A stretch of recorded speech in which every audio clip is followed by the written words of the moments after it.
Hey guys, welcome back to my channel. Today I wanted to make a video which is a little bit geeky, but I haven't seen anyone else talk about it, so I wanted to talk about it. For all of you paper geeks out there, or maybe people that wanted to learn a bit more about paper, this is the video for you. So I'm gonna pretend that you don't know anything about paper. Maybe you just think, oh, it's something that I throw away in the bin at the end of the day. My newspaper's printed on it, or like my packaging for my tea bags are made from it. But other than that, I'm not really that fussed about it. Actually, paper plays a bigger part in our lives than we realise. So there's actually quite a lot of different decisions that go behind something being printed. Every day designers decide on paper. They choose the different weights, the different textures, the different colours, maybe even like different finishes. There's lots of different options for paper, and I know there's this whole thing about print being dead, but I can never really imagine that posters and flyers and business cards are ever really going to die out. Not properly. So let's start at the beginning. The basics. Let's talk about measurements of paper, and I don't mean like A4, A3, whatever. I mean the weight of paper and how we measure different papers. So some paper is actually quite thin, and rather than us getting a ruler and trying to measure like a 0.1 millimeter thickness of paper, we have a system that works on how much it weighs and how much paper there is in a sheet. So if you don't really know about how paper's made, basically you get a tree, you make it into like pulp, and then all of these like fibres of the wood are merged all back together and made into sheets of paper. That's a really quick version of the story. So you know, do a bit more research if you really want to know how it's made, like the dyes and all of that. It's quite an interesting process. But basically all of the fibres are like compressed. So you know when you get a really smooth bit of paper, obviously that's been more compressed than say one with like a bit of texture where you can see all of the different like bits of the wood. I'm not talking about centimetres or millimetres, we're talking GSM. And GSM is really important because if you were to make paper bags with like a 700 GSM paper, then it's probably not going to go that well for you. I can't imagine, no, you just like knock someone out with it. So you can get like 70 to 700 GSM. I'm just looking for that 700 GSM. It's literally like you can knock someone out with it. 750 GSM, guys. Oh, I don't want to break this book. Look at this. That is one piece of paper on its own. 750 GSM. You wouldn't be able to put like a 350 GSM through a normal home printer. So every kind of weight of paper has its own kind of purpose. Some of them you can't bend, some of them are really easy to bend. You know, it just depends what you need it for. Just to show you as an example, so think about when you're making like a brochure or some kind of booklet or something, and usually we have like a thicker cover, so you can see I'm bending this. It's got a little bit of give, but it's not too much. So I would say that's probably like 200 GSM. And then maybe for the pages you'd want something a bit thinner, because you know people are flicking through them, they're just, that's the main part of the book, so you don't want it to cost too much. So as you can see, this is like pretty thin. I would say that's like 80 GSM maybe. I don't know, honestly I'm not like an expert in this, but probably what I would do is I would get my paper sample book out and just like feel the different weights and then decide what I needed. So if I know that it needs to fold or have a crease in it, like if it's a card, I need something that's quite sturdy, but I don't want something that I can't fold. Another thing to think about when you're choosing paper weight is how it's going to react with what's printed onto it. So if you print a really super dark ink heavy image onto a paper like this, I don't think you can see, but I can see on the other side the image through it. Now for some things that might be okay to be able to see the image on the other side, but if you're printing a coffee table book and it's going to cost like £50 for people to buy it, you want it to be a really thick, luxurious kind of quality, so you don't want to be able to see the pictures on the other side through it. So you'd want something a bit thicker, a bit glossier, a bit nicer, but that's not right for everything. Like, you wouldn't print your CV on a fashion magazine kind of paper, would you? No, you wouldn't. So this booklet is an example of how different white papers take different amounts of ink and different images. So you can see that's like a super dark image. I think, yeah, at the back here, these are all really like colourful dark images. And then on the other side, it's white, and it tells you what GSM it is, like what the print was, so you can work out whether what you're printing is going to be okay. Because imagine if you could see through and then you had another really dark image on the other side, that would just make both images look a bit weird. And just so you know, this is 148 GSM. Some of the GSMs are like random numbers, but I think all of the manufacturers in the UK have kind of like a similar weight system. So in here we've got 160, 150, 148. So they're all like, you wouldn't, this is not an everyday kind of print. This is something nice, but not like super nice, if that makes any sense. If only I could help you feel it through the camera. But backtracking a little bit, so when you sit down, first of all, to think about what paper you want to use as a designer, the first thing that I would grab would be a swatch book. So this is one example of a swatch book. This is the Arjo Wiggins one. Some of the other samples I'm showing you are by G.F. Smith and Fedrigoni, who are 3 of the most popular paper suppliers and manufacturers in the UK, I would say. In this booklet, it looks like this. It's basically lots of different small samples of different ranges of their papers, just so you can just feel it, just a little bit, just to get a feel of like the thickness, how it feels, the texture, how it will bend, that kind of thing.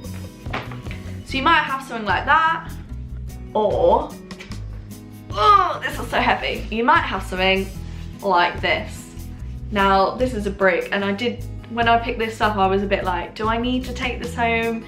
This is really heavy, but I decided to anyway. So the reason why you might need a big sheet of paper is just so that you can like, just see how it actually performs,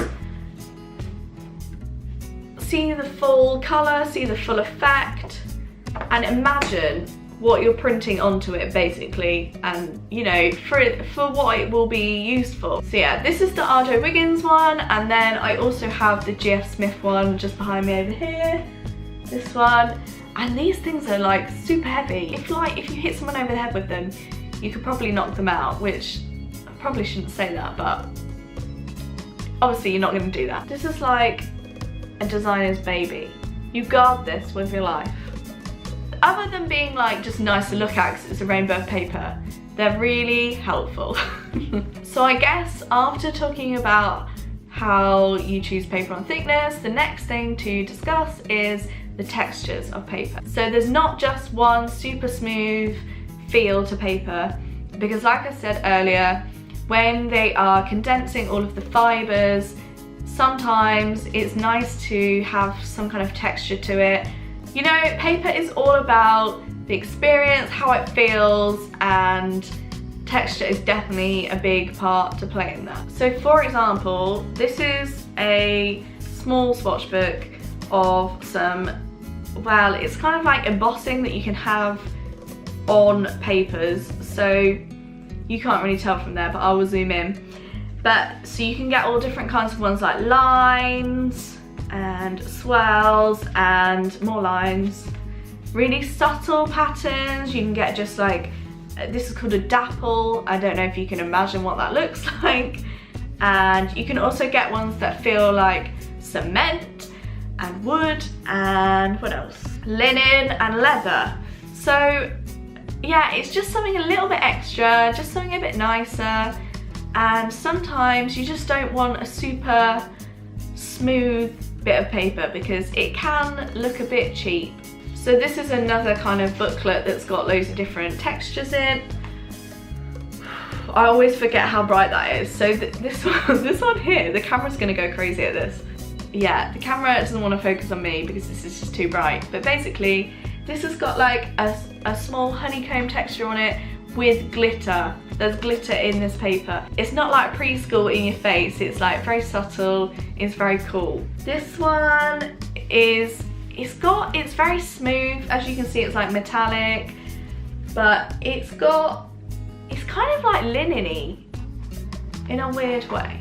This one is quite nice because it's quite plain, but it's also got tiny darker threads within the paper. So it's quite a grey colour, but it's got like navy fibres in it, and it's slightly textured. When I say textured, I don't mean like it feels bumpy and gross. I mean it's just a bit nicer. It's just different. This one is super nice. This kind of reminds me of like a leather sofa, which is a bit weird. And that was smooth. So you get all kinds of things. There's also a really cool one which is like wood effect. So let me just find that because you need to see this. Okay, I got it. So this is the Gmund Urban range. I probably didn't say that correctly. But how cool? How cool is this? So imagine if you had like a really rustic like barbecue restaurant with this. It's like a wood effect paper. I can understand it's not going to be right for everything, but I think it's quite cool. Used in the right way, it could be cool. You've also got, this one's called cement because it feels like quite industrial. It's got a slight texture to it. I don't know how they make this. Maybe it's like blasted with sand to like remove some of the fibres. I don't really know the technical, but yeah, they just feel really nice. And you can also get coated and uncoated paper, glossy and matte paper. And then obviously you can like have different print techniques put onto it. So what have we got in here? So this is like a textured one. I'd say this was a dapple effect. Again, we've got our super bright glittery one. We've got this one, which is like, it's like a gold foil with like a linen on it. But it's quite cool. That would look really nice like as an accent in luxury packaging. That's what I would use that for. This is a specials range. It's not an everyday range. You're not just gonna print off, you know, an email to show your boss on this. This is like super nice and probably quite expensive paper. Again, it's quite thick. This one, this is a weird one. So I think this is like a matte, this is like a coated matte paper, which, I mean, it's got to be right for something, but I don't know. Some people have their business cards printed in this, and I just don't know how I feel about it. It just doesn't feel very nice to me. But then, I know some people don't like this. It's like furry paper. Yeah. It's like felt on paper. It's so tactile. That's the only word that I can use to describe it. It's so tactile. And it just makes you want to stroke it. Oh, and I should probably add as well, I think I mentioned this earlier, but paper also can smell. It doesn't just feel nice, it can also smell nice. So in my previous job as a junior designer, I was selecting some paper for a client that was in Dubai. We have the same paper supplier in both countries, so that's Fedrigoni, but the ranges of the paper aren't always the same in each country. So from Dubai, they sent their paper sample booklet to me so that I could actually choose a paper that they could to buy and use. And I selected one that it was like a white, you know, it was smooth, but it was for stationery, so it didn't need to be like, you know, amazing. It didn't need to be shiny and singing and dancing. And then I spoke to the Fedrigoni rep in the UK, and she was saying to me, oh, this is a bit weird because I swear that that range used to smell like grass, so it was part of the smelly range. That's not the technical term for it, that's just, I can't remember what it was called. But basically, without me knowing, because their paper sample booklet was so old, it didn't smell anymore, I had selected some paper that smelled like grass, which, you know, for some brands that might be super on brand, that might be amazing. Because imagine if you received a letter from a chocolate company and the paper smelled like chocolate. Like that's what you call experience. That's like a whole experience. Anyway, we're going off topic here. So I guess the last thing that I wanted to talk about when it comes to paper is colour. Now, there are lots and lots of different rainbows of colours of paper. So I would say that GF Smith do colour really well. They have a whole range called Colour Plan, which is just dedicated to, as you can see, a rainbow of paper. And it's pretty mesmerising when you see it all together. But even on their own, some of these colours are pretty swish. Also, I just love how GF Smith make colour fun, because, you know, this could look really tacky and horrible, but actually they've got it so that you can pick like swatches off, and you can put, so, you know, if your brand had 3 different brand colours, a yellow, a blue and a purple, I don't know, I'm making this up, and then you could like put all of the colours next to each other, see how it all came together. And yeah, it's just really fun, and they really think about colour in a really interesting and helpful way. Because to some people, colour could be really tacky. If you don't use it in the right way, it can be tacky. So this is probably like 6 years old, but I've kept it because I just think it's so clever. So again, it's from the Colour Plan range. It was a way for GF Smith to promote that range. And it's just a booklet. So, you know, it's just like a booklet, and then you can get this out, and it's like you can feel the papers, it's like how the colours work together. There's a little, you can't see, there's a little circle there. So they just have loads of like cut out and fun bits. But then, if you turn it, so that was that way, if you turn it this way, there's like a whole new world. So yeah, it's just so fun. And it just shows you that paper doesn't have to be boring, and it can be really fun. I love this. But it's not all about colour. Every day can't be filled with colour and like fun rainbow pages. So actually, did you know that there are probably like 50 shades of white paper and probably like 20 shades of black paper? Now I know that like this sounds a bit crazy, but this little swatch book here is purely just different shades of white. So you know how you can get warm tones and cool tones? That's exactly how it works with like white paper. So you might have a piece of white paper in your hand and think, oh, you know, this is white, that's fine. But then if you hold it up against another piece of white paper, it might have like a yellowy tinge, which is not always the effect that you want to go for. Sometimes you just want a super white, super crisp, bleached white piece of paper. And other times you want something a bit softer that's cream. You know, it just depends. So for example, here's a few different names of whites. We've got white eggshell, ultra white, astrolite, absolute white, recycled, vanilla, again absolute white, cream, pure, beige, blanc, vert, which is white green, crystal white, brilliant white. Lots of different whites, so that's another thing that you have to bear in mind when you're choosing papers. It's not as straightforward as you might think. Oh, just another little quick thing while I'm thinking about it. Another fun thing that you can do with papers is, So say you wanted one side of your paper to be white and the other side to be purple, you can duplex them together, which basically means you're gluing the papers together so they become one piece of paper.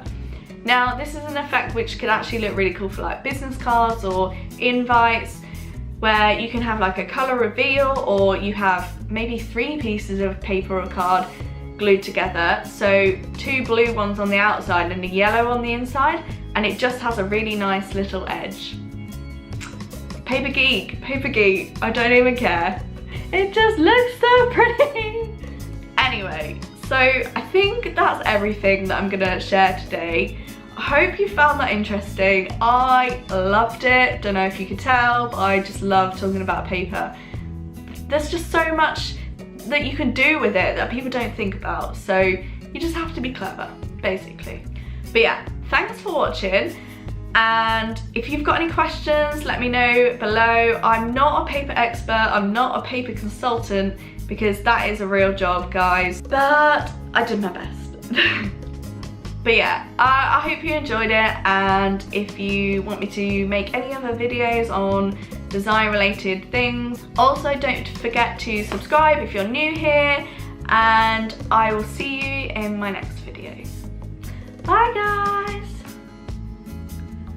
And I just broke my nail off. I thought it was gonna bleed all over my paper. It didn't. Save the Swatch books!